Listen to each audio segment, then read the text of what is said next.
course, one of those values is pluralism, Yes. which has become so much a part of your concerns, your beliefs, Yes. and what you're trying to achieve. Yes. Well, I think we're seeing around the world, really, every time pluralism fails, in one way or the other, it ends up in conflict. It's either political conflict, or it's tribal conflict, or it's religious conflict. There are many expressions of conflict.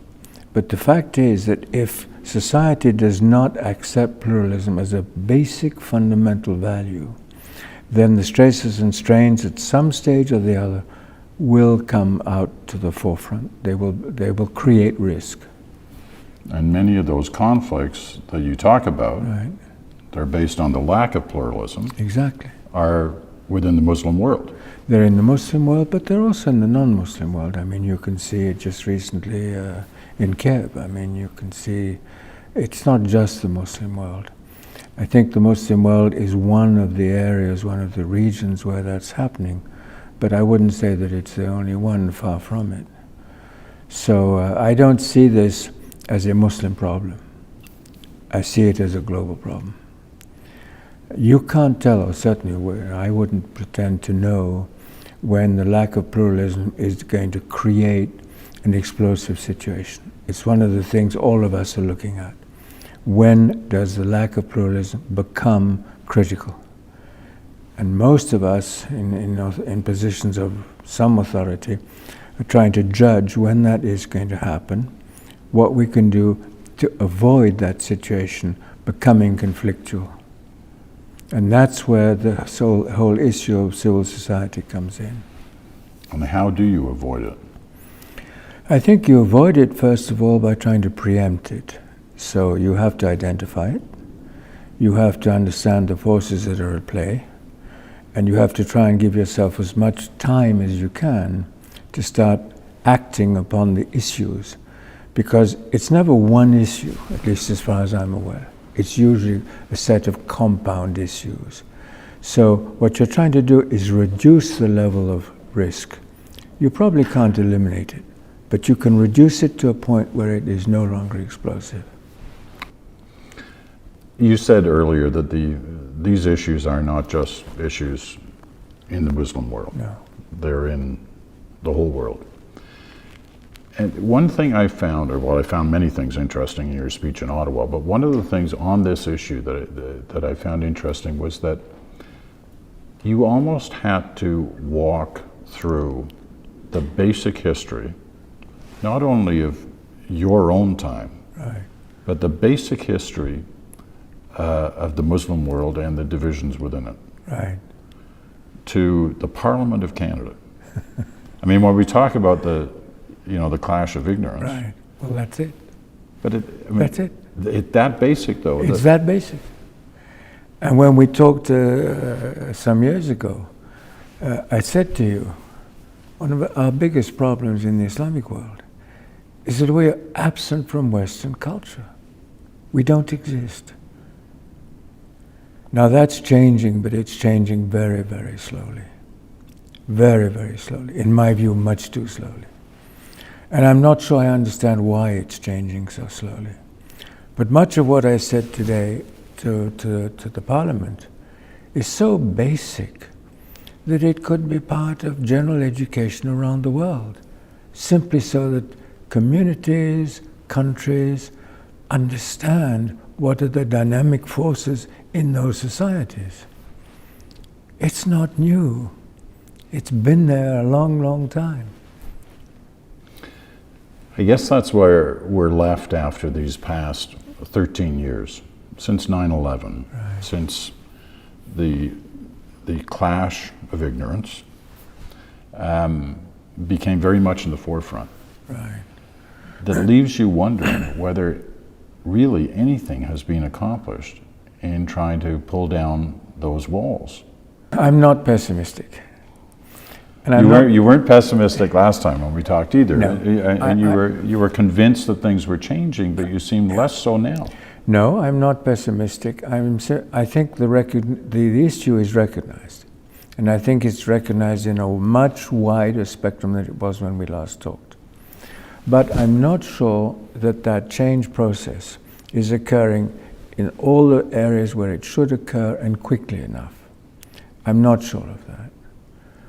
I mean, what I said today about the differences between Shia imams and Sunni imams, that sort of information is so basic. And these sorts of issues really should be part of general knowledge, you know. And I'm not trying to proselytize in any way. I'm looking at this in terms of basic knowledge.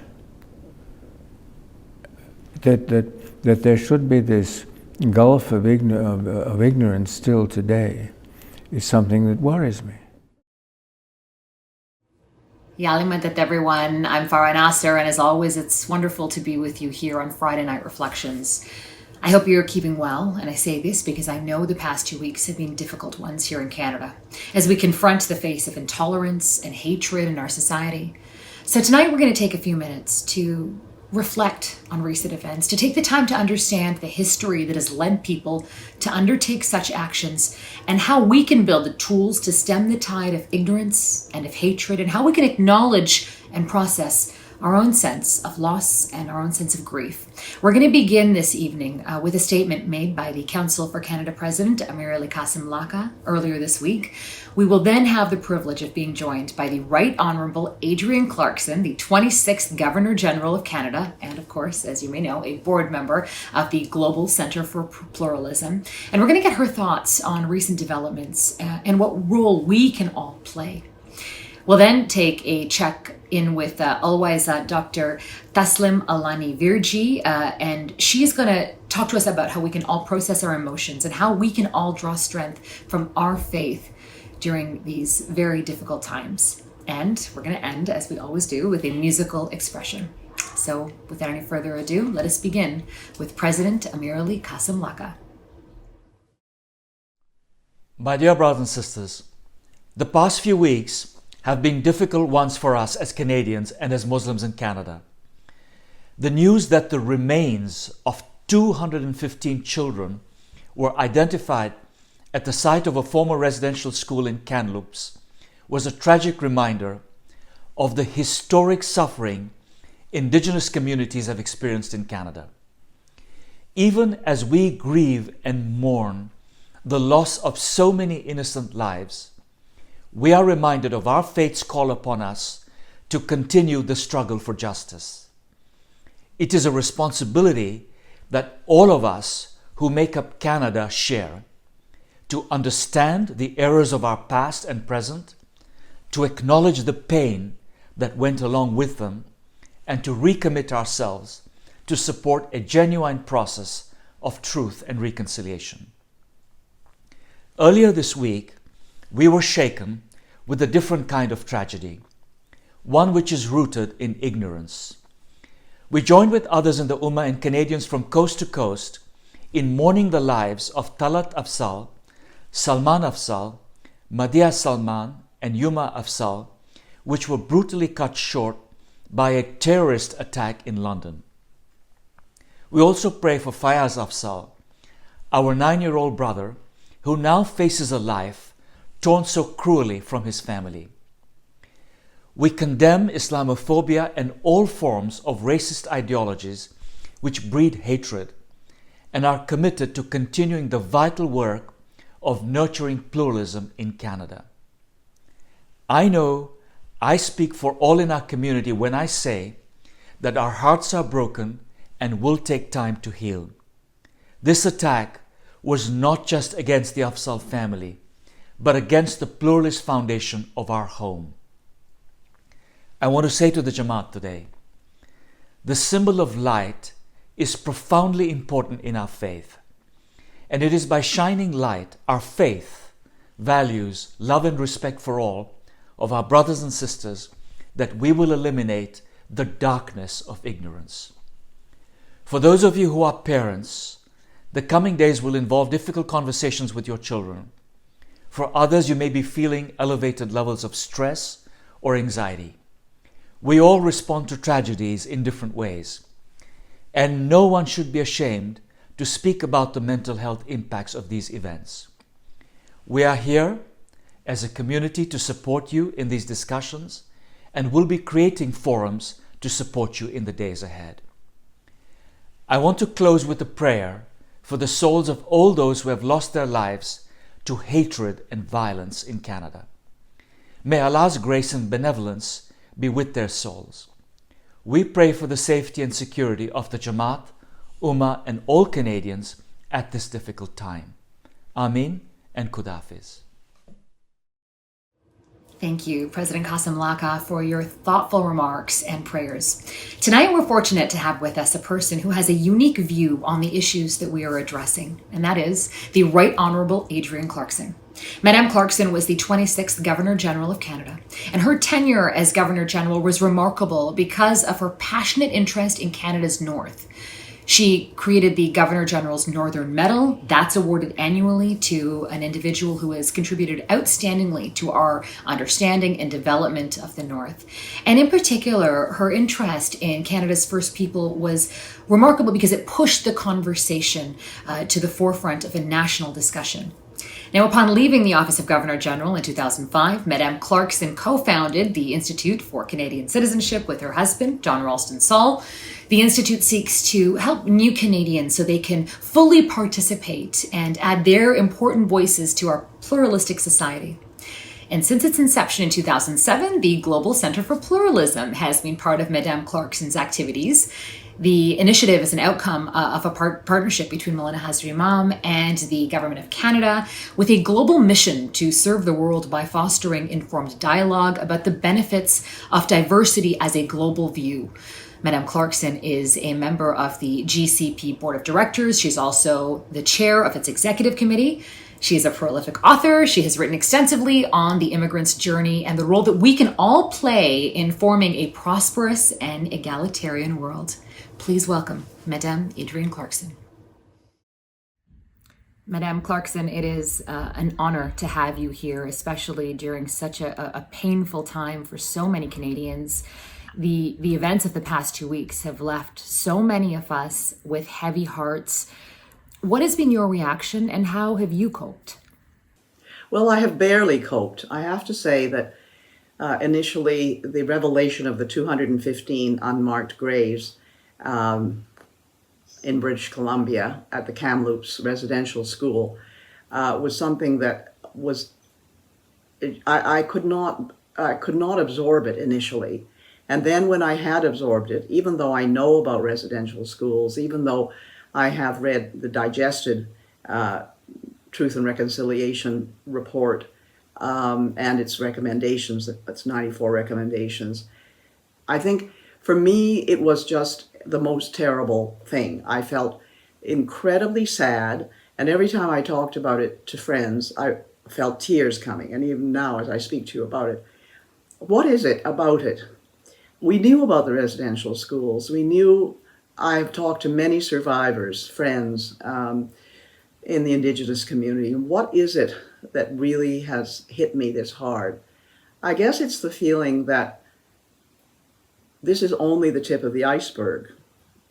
And when you read what more there must be, the thousands and thousands more of the unmarked graves, you think that the most fundamental thing about human beings, their birth and their death, has somehow been desecrated. And it just affected me terribly. And it's affected all the people that I know. Everybody's been talking to each other about it. I have not talked to a single person who said, oh, maybe too much is being made of this. I have not heard that at all. Everybody's saying, what can we do? What does this mean?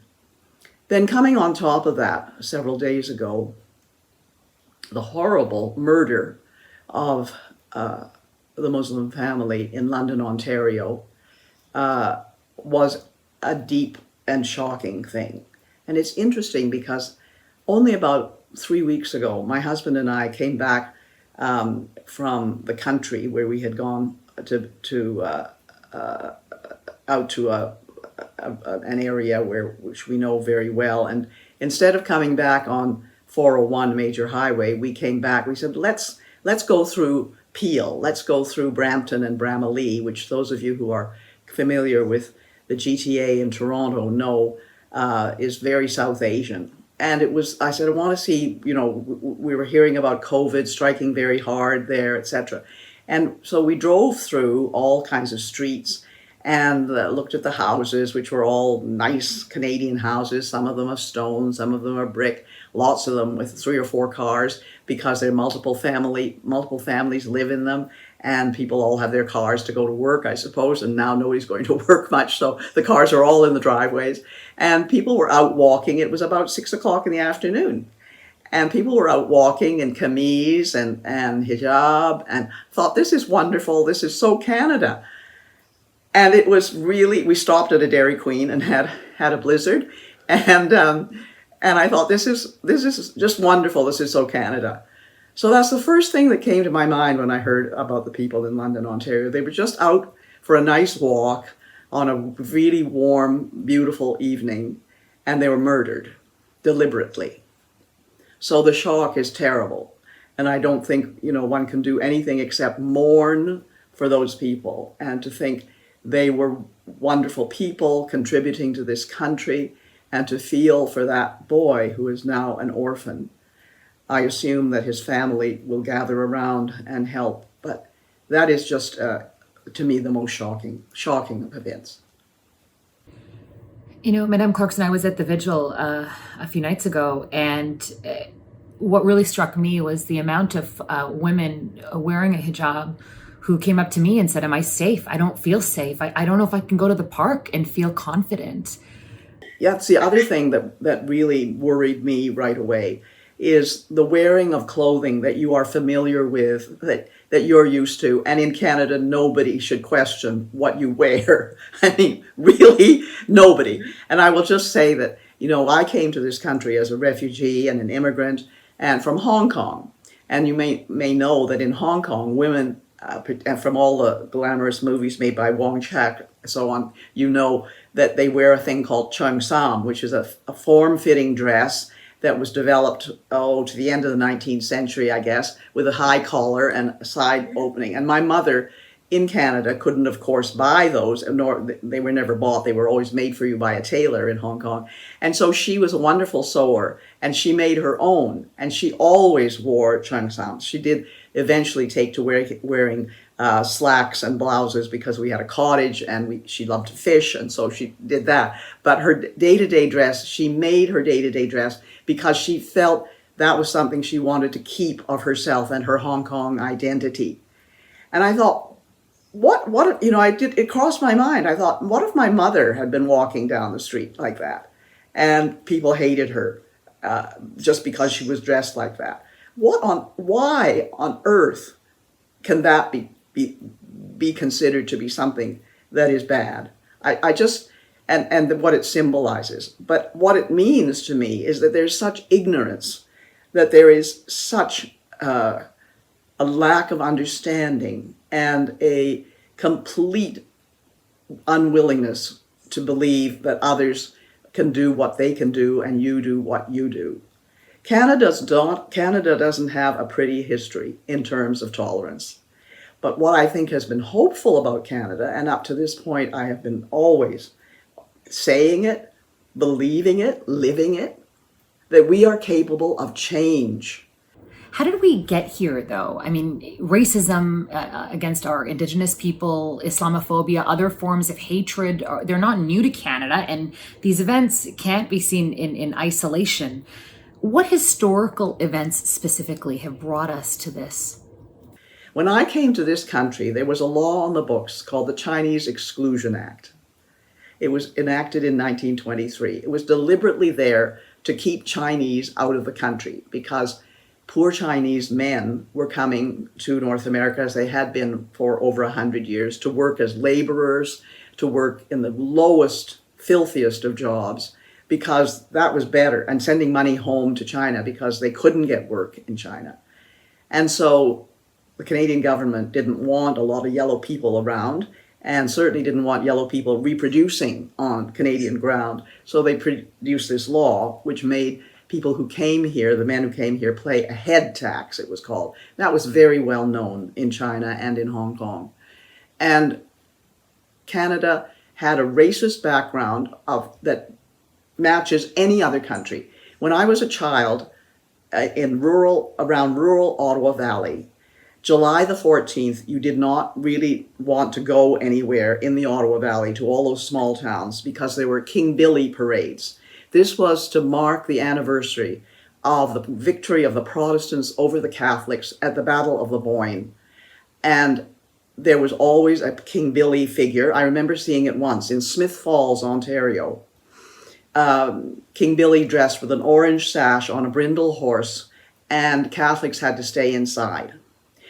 Until 1960, in Toronto, you could not get a job at the Eaton's department store if you were a Roman Catholic. That is a fact.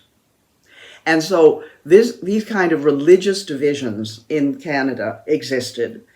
Because we didn't have many people of other races, I think we took it all out basically on Indigenous people, of whom we didn't know very much, and we certainly tried to keep ignorance going. So I think we have to be really looking at that. I was taught in public school in Ottawa about Indians, and we were encouraged to, actually. We talked about how Indians had been in Canada, and Indians had made canoes, and Indians had made teepees, and we made projects where we took birch bark and little pieces of spruce and tufts of hair from our cat or dog and made little clothings out of them and made projects for class. Nobody ever said to us that 40 kilometers from Ottawa was a reserve at Maniwaki, Kiribati as it's called now. I never saw a living Indigenous person until I was at university, where I went to university with one Indigenous person. I think there's something about that deliberate blotting out, and it fits in with what His Highness has just said about ignorance, that ignorance is what keeps us in this pattern. When we started to know things and we broke everything open, then Canada made great leaps ahead. Great leaps ahead. I'm not denying that. I'm really unhappy about what's happening now, but this is like a second wave of knowledge of things. And that's why all communities, the Ummah, and you as part of the Ummah, the Jamaat, have to be very aware of this, that there are cycles and there are hills and valleys in the expression of prejudice and hatred and exclusion. And that is what we have to watch out for now. We are in a different phase now in Canada, and we have to exert different kinds of will and love and energy in order to get over that. You know, you talked about history prior to 1960, and you also talked about the head tax. Racism against our First People isn't new, as you've mentioned, neither is Islamophobia. But, you know, these events can't even be seen as isolated incidents that we've just seen. But what recent historical events, and I'm even talking in the last 10 years, Madame Clarkson, have brought us to this moment? Well, it is all rooted in ignorance, as His Highness has just said. And I think in Canada, and His Highness has shown the hope that he has in Canada, I hope that we will not disappoint him. I work my most to make sure that we will not disappoint him in the Global Centre for Pluralism, and also in my own Canadian, the Institute for Canadian Citizenship, which is also about inclusion and about belonging. And that is what His Highness speaks about all the time. And in my way also, we try to do that. And as part of the Global Centre, our interest is in the entire world to make sure that we, having been Canadian and having been people who knew what it was like not to have that kind of, who went to fight in foreign wars to make sure that people were included, to help all of that, that we would be in some way in a place that we could help to make things better. So all of it, a reckoning with the past, which the Indigenous graves shows us, a reckoning with who we are now for the future because we have welcomed Muslim immigrants. You know, I think it was estimated by somebody to me, and I would have it checked, but I think it's probably true, that when the Ismailis came as of 1970 and eventually became the number that they came, at the time, Canada probably had maybe 1,000 Muslims in it. And yet, you all came, the Jamaat, and you've made a wonderful contribution to this country. You've worked hard. You started out with with very little, and I know so many of you, and I know your journey. I know where you've been and where you've gotten to, and all of this because you have had the direction of really the most extraordinary human being alive on the planet, which is His Highness. You are very fortunate people for that reason. And because of his leadership and his guidance as your Imam, you have been able to give back to this country in a way which is truly extraordinary. And you must keep doing that. It is very important not for you not to be discouraged by this blind hatred and stupid prejudice. And also to help, I think we now have to really make an effort to get educational systems to put studies of Muslim cultures back into schools in somehow, that it's not some little exotic thing, because the number of Muslims that we have in Canada, and we welcome them, and they're of all different shades, just as Christians are of all different shades. I mean, those of us who are brought up in Canada know the difference between Roman Catholics, Anglicans, Presbyterians, the United Church, evangelicals. We know that. We've absorbed all of that. But you say to the average Canadian, what is an Ismaili? Or what is the difference between Shia and Sunni? And what is the significance of Baghdad? As His Highness pointed out, when Baghdad was attacked, imagine what people in the West would have thought if Rome was attacked, or if London was attacked. Center of the civilization, the representation of it through the years. So we have that education, I think we have to work for in our provincial education systems. If we don't have health in our society, then it makes it possible for us to be prejudiced and to hate other people. If we don't have the feeling towards others in a deep, personal way, and that's what our religions give us, is the ability to relate to other people in a personal way, because everyone is created by God, and every human being is a human being. And as my wonderful friend Romeo Dallaire says, no human being is more human than any other. If we all believe that, and if we all work to that through our faith systems, then we would be on a road to not repeating ourselves with hatred and prejudice and bigotry.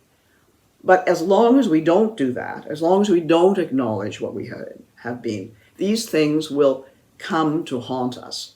We must put pressure also on our governments.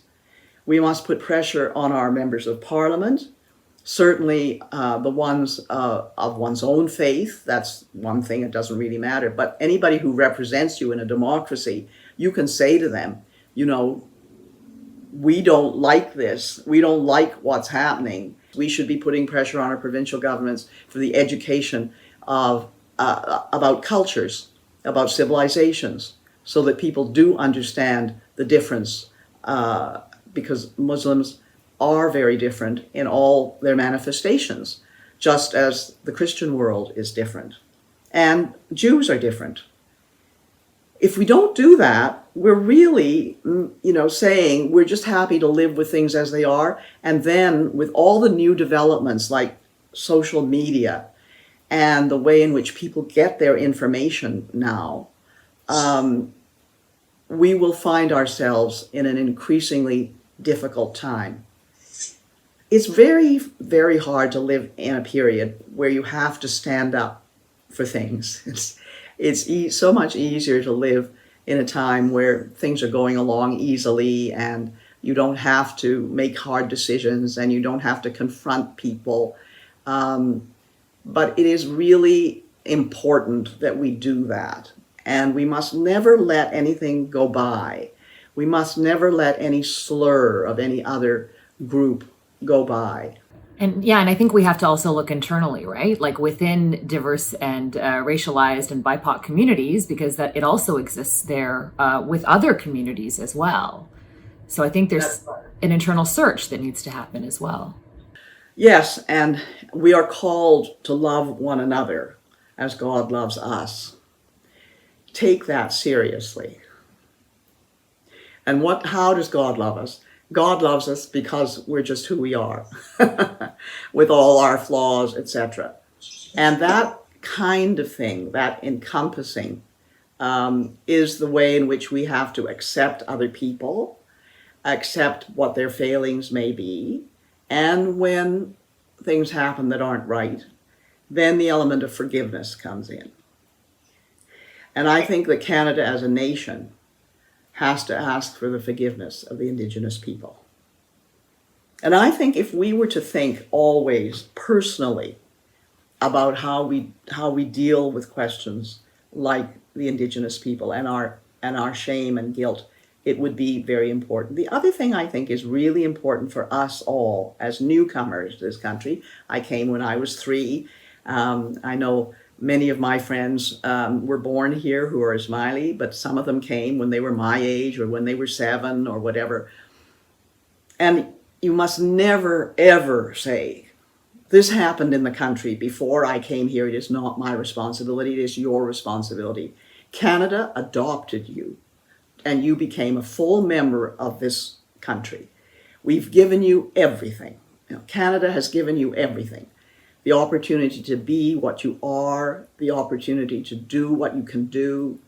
So you are a part of the family. And that family is, unfortunately, not only a nice family that has a nice house and atmosphere and all that, but has a crazy alcoholic uncle that has an aunt who unfortunately had to spend some time in jail. And those are all your relatives. And you are responsible for them. We have adopted you, and now you're responsible for the family.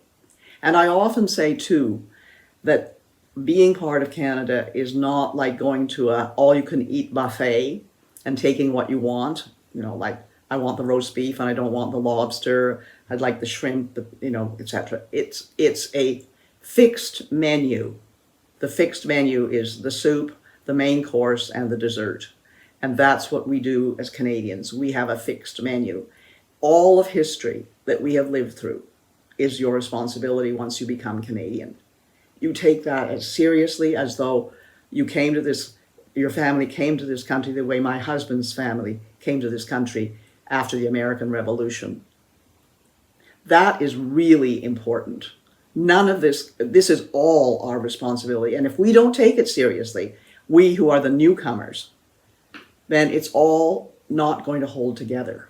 It's dependent upon us because we learn about it. We should be horrified by it. Our children should be horrified by it. They are horrified by it. And we should say, we agree. We think it's horrifying. And it's just as horrifying as having been persecuted by Idi Amin, for instance, just to take one that's close to the Jamaat. It is just as horrible what we have done. What you have to find ways to do is to make things better. Once you acknowledge the problem, then get on with helping to heal it. There are ways that we're going to find together that we didn't imagine that we would be doing together.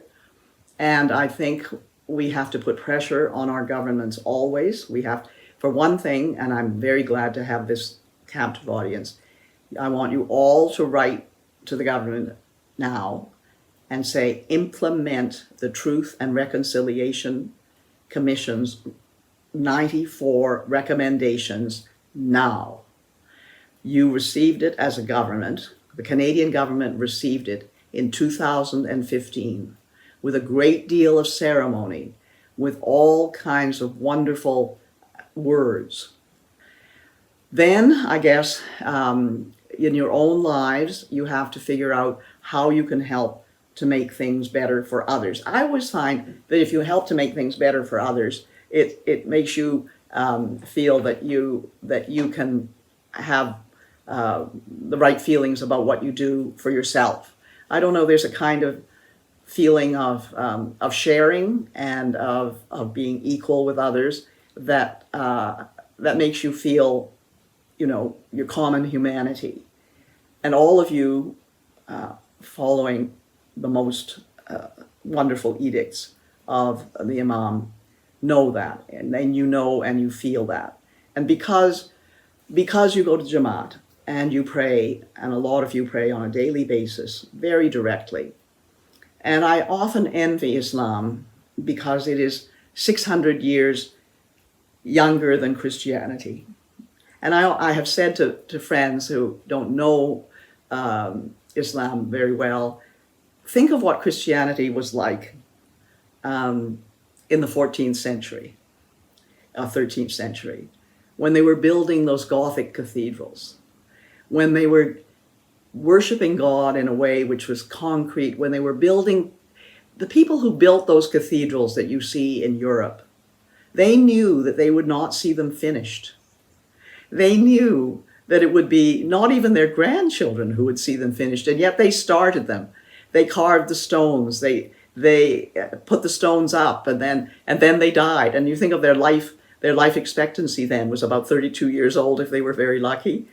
And yet they started that knowing they wouldn't see the end of it.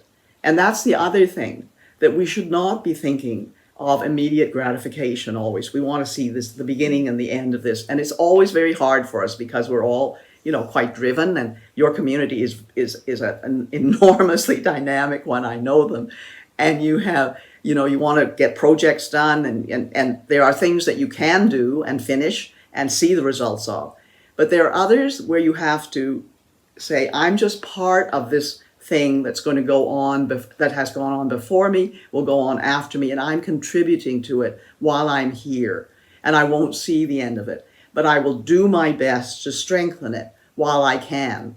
I'm going to take you back a little bit. In his acceptance speech of the Adrian Clarkson Prize for Global Citizenship, His Highness spoke about media fragmentation and how many now live in media bubbles resisting diverse views. So how do you see the acceleration of technology and social media creating more bubbles, more polarization?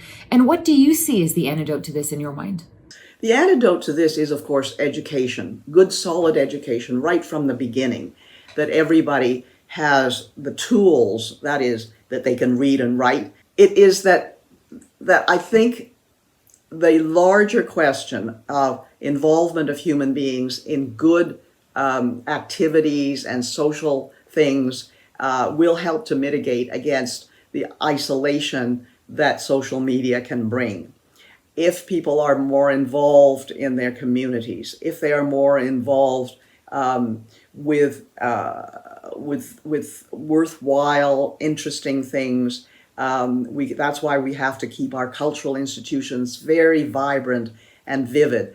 That's why we have to introduce people to things like our national parks and our museums. One of the things that the Institute for Canadian Citizenship has done is, since its very beginning and its first program, is to give to all new Canadian citizens a cultural access pass now called Canoe that allows them to now access 1,700 cultural institutions in the country, almost all, not all, and all the national parks and provincial parks, and to get 50% off on Via Rail to travel the country. That is to get a familiarity with things. And I think culture plays a big role in this.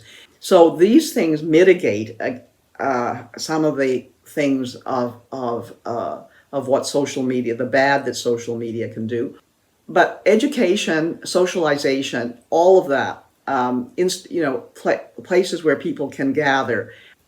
I myself feel, in no other country could I have reached the equivalent of being the Governor General. There is no other country. Jagmeet Singh, said in the House of Commons,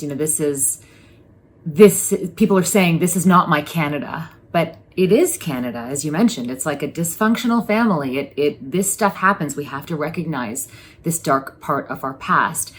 We've talked a lot about what we can do to take steps forward in terms of reconciliation. But I want to ask you again about something to do with Muslim civilizations. And if we go back to that ceremony again 5 years ago in Toronto, you asked His Highness about the ignorance in the Western world about Islam and the vacuum of knowledge about the diversity in the Muslim world and the richness of the history in the Muslim world. And His Highness had responded by questioning our education of that history and challenging us to look at great Muslim thinkers and scientists and medical figures. In fact, I don't even know how many people know that the Pfizer vaccine was developed by a Muslim couple, Ur Shaheen and Özlem Türeci. Do you think we are making progress in this area? Again, this conversation was 5 years ago. No, and that's because, you know, people who are not Muslim or who are a part of that Western tradition believe that they are the ones who did everything, and they always want to think that when it's not true. And only education can change that.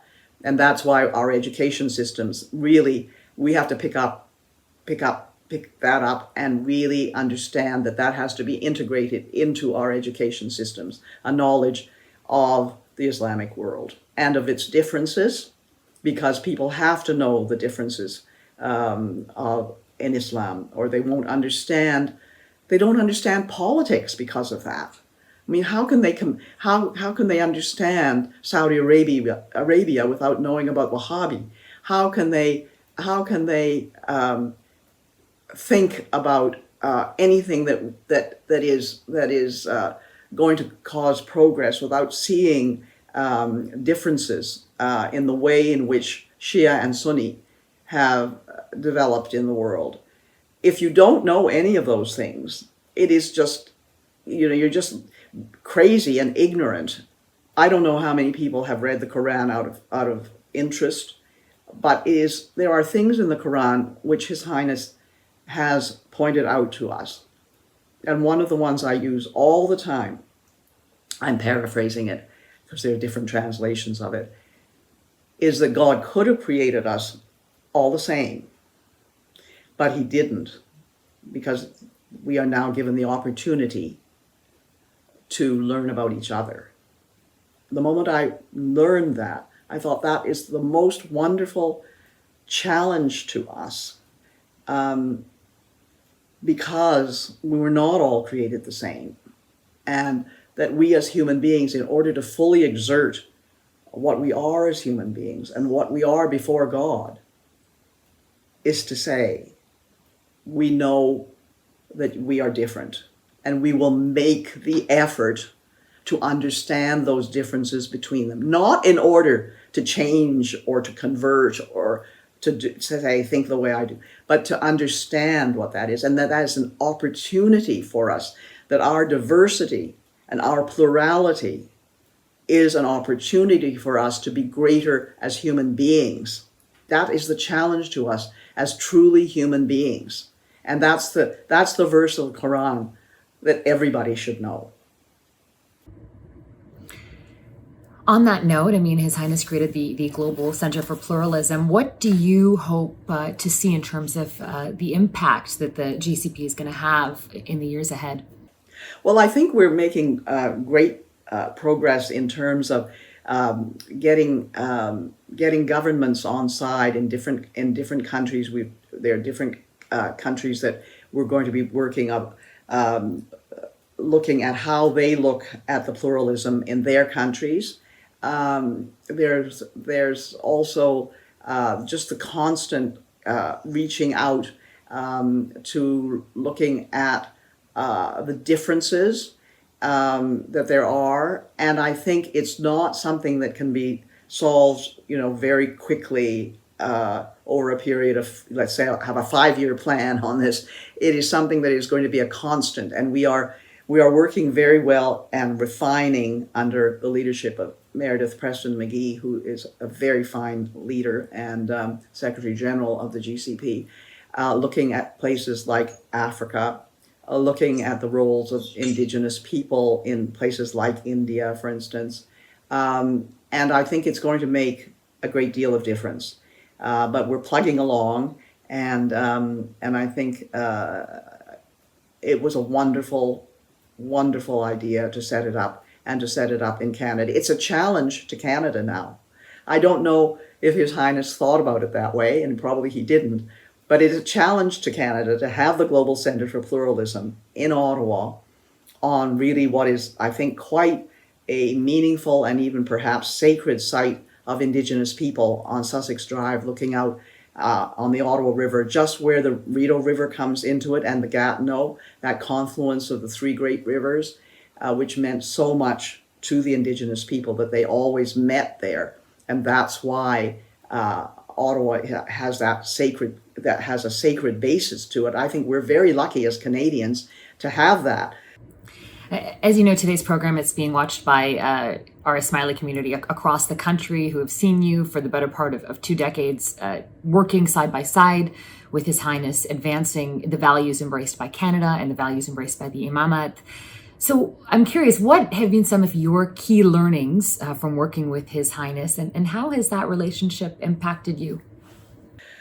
Well, I think His Highness has made a greater impact on me than any other human being, except for my parents and my high school English teacher, who influenced where I was going to go to school and what I was going to study and that sort of thing. But in my adult life, nobody has influenced me more than he.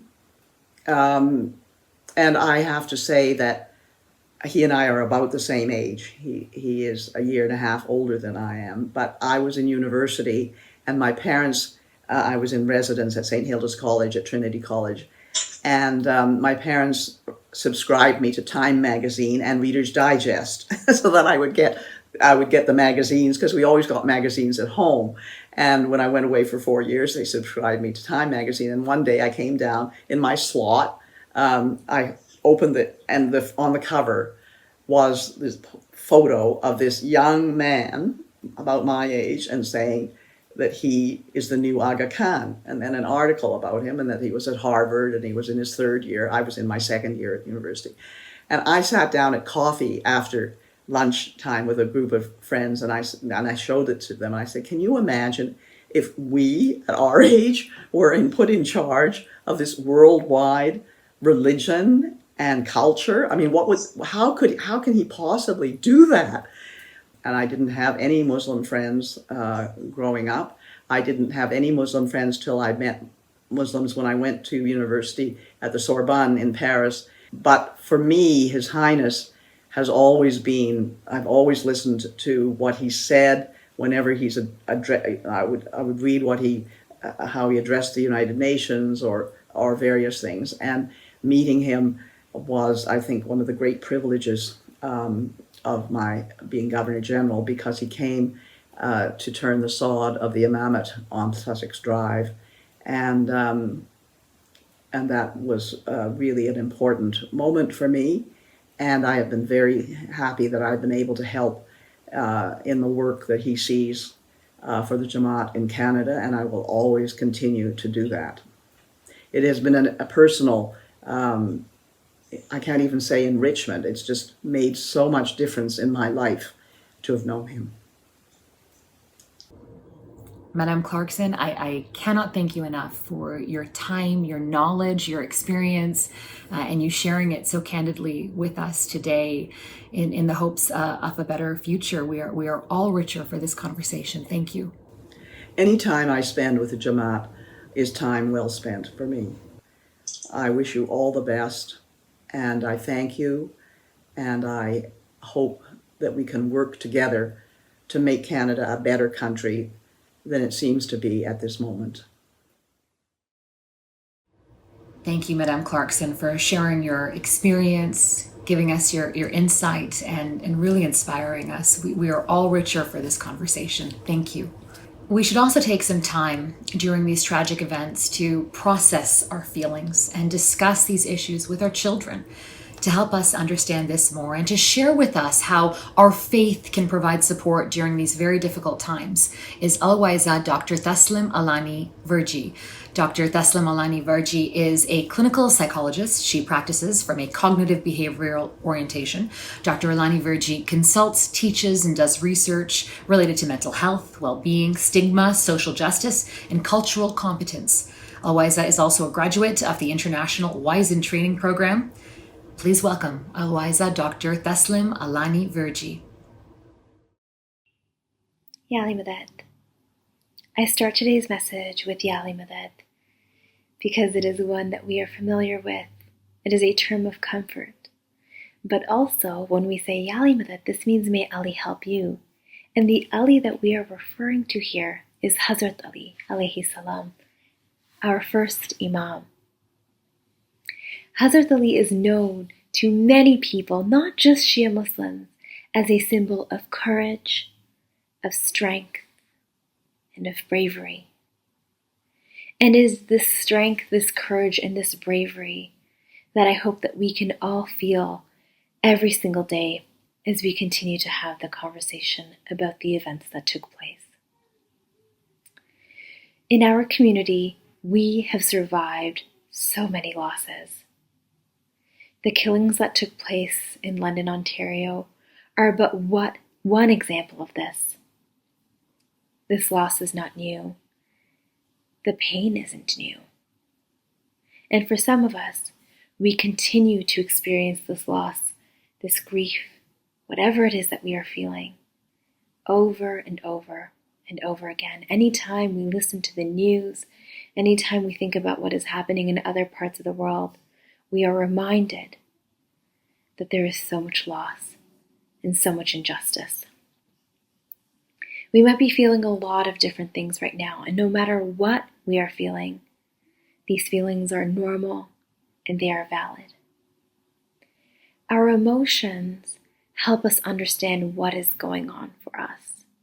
They can help us understand how we interpret a situation. It can help us communicate how we are feeling to others.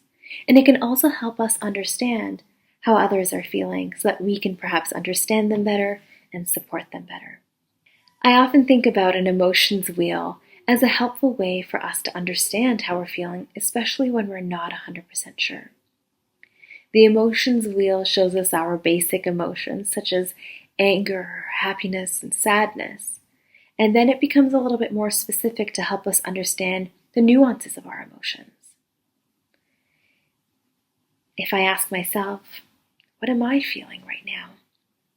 I would look at my emotions wheel and I would identify sadness, anger, confusion, vulnerability. And so I invite all of you, take a few seconds. What are you feeling? Perhaps in response to what happened, perhaps just in response to what is happening around the world, all of the injustices that we continue to see. Or perhaps it's not related to any of that. But taking a few seconds to know what exactly you are feeling can help you make sense of your behaviors, of your bodily sensations, and of your thoughts. While we might not know exactly why we're feeling a certain way, we can still acknowledge the emotion, and we can allow ourselves to experience it. When we think specifically about the loss that has happened more recently, we can think about it within the frame of collective grief. This is when a lot of people come together to grieve together, not necessarily physically, but about a specific situation. Whether we knew the family or not, whether we knew the details of their deaths and the context of their deaths or not, we are grieving as a community, as a society. We can perhaps relate to one another and connect with one another through this grief. We might have different ways of making sense of it. And for some, there may be anger. For others, there may be rage. For others, there may be sadness or confusion. Some may not feel a whole lot of anything right now, and that's okay too. Know that even though we may be feeling different things, we are still allowed to come together and to have this emotional experience together. We should give ourselves the opportunity to grieve. And this can take as long as it's going to take. For some, it might be the day. For some, it might be weeks. For some, it might be months. And let us remember that this specific instance is not in isolation. And so a lot of the time, that grief comes up over and over and over again with the racial injustices that we hear, with the Islamophobia that we hear about, with the systemic discrimination that we hear about. That grief and that trauma gets re-triggered over and over again. Some of the ways that we might express that grief include perhaps crying, or maybe writing letters to our local governments. It might be going for a run, or painting, or cooking. No matter what it is, allow yourself to feel what it is that you're feeling. And know that those feelings may change over time. Sometimes it might seem easier not to think about it, to just keep our heads down, focus on our work, and get the things done that need to get done. And while it may seem easier in the moment, it often makes it more complicated to make sense of later on. We may also have children who are trying to make sense of this. And some of the things that we can remind them of is that the Quran teaches us that we were created in diversity so that we may know one another. But just because we believe that doesn't mean that everyone else does. And sometimes unfamiliarity brings about fear. Fear does not justify violence against others. However, it can help us understand why people do what they do. It can also be helpful to acknowledge with our children that Islamophobia is real. This is not to make them feel afraid of the world that we live in. But when we don't understand that Islamophobia is real, when we experience acts of violence, acts of discrimination, we may start to think that it's about us personally, that we are doing something wrong, or that there is something wrong with us.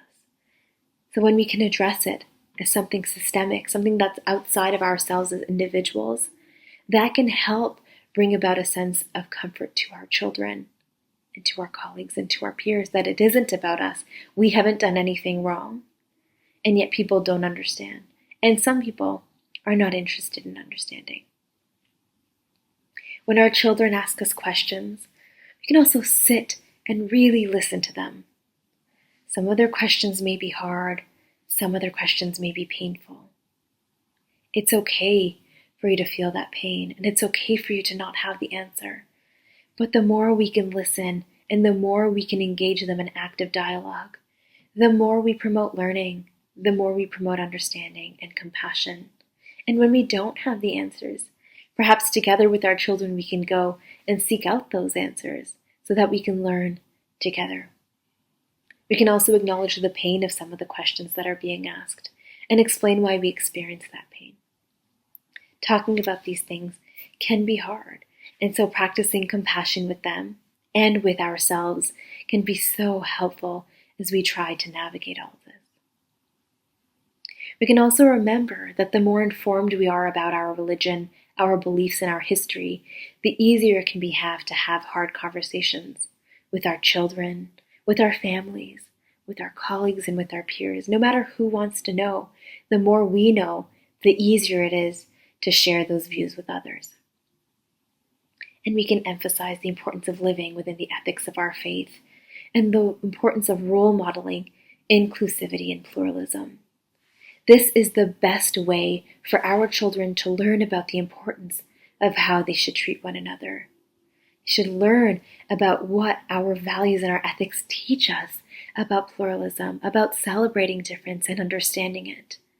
And it will teach them that these instances and incidences that we hear about in the news, they are not examples of how we should treat one another, but they are opportunities for us to learn and to clarify how it is that we want to live our lives and how we want to treat others. This has been a hard time for many of us, and so we can also turn to our faith for peace, and for comfort. We may find that comfort and peace by praying for those whose lives have been lost. We may also find that comfort and that safety in praying for ourselves, for our safety, for our comfort, and for our own well-being. And perhaps we can remember that our Imam reminds us that he is always here for us. He is thinking about us, he is praying for us, and he is showering us with his love and with his blessings. We can remember that our faith teaches us that we should always try to learn.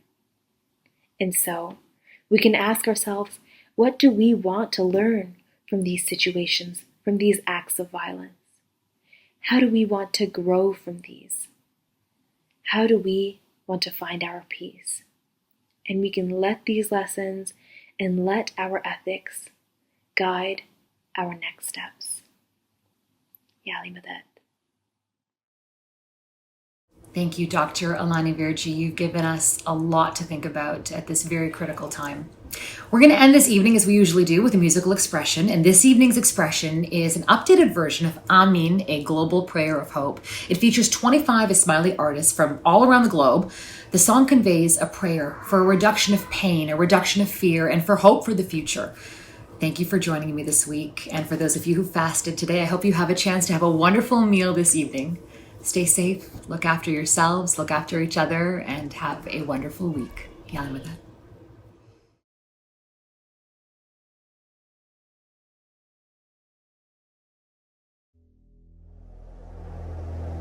بسم الله الرحمن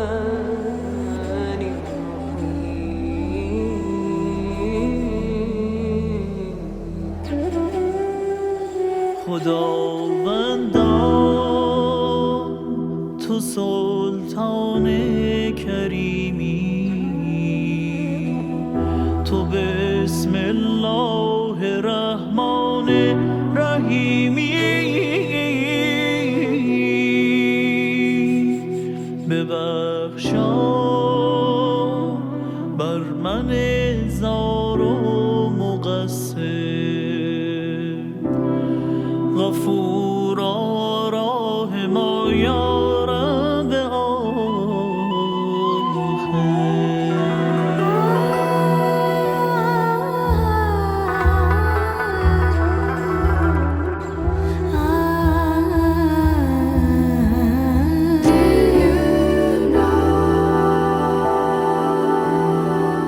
Did you know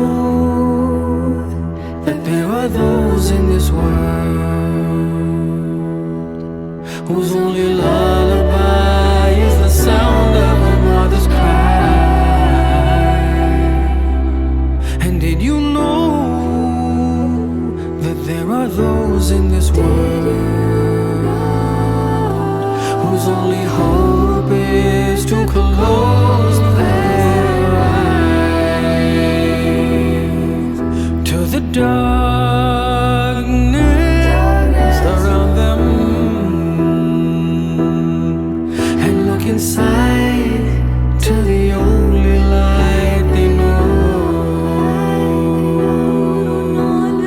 There are times when prayer is all we have to give, and so this day I pray that we be blessed in every single way.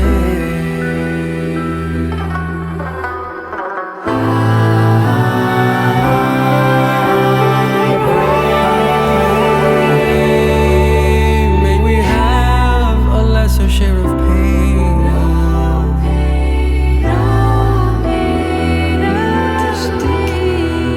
May the cries of our soul not ring in vain.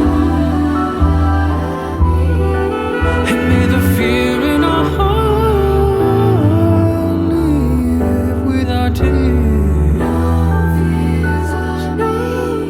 And may the sound of hope relieve our ears. Amen. Amen.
بنبوتك يوم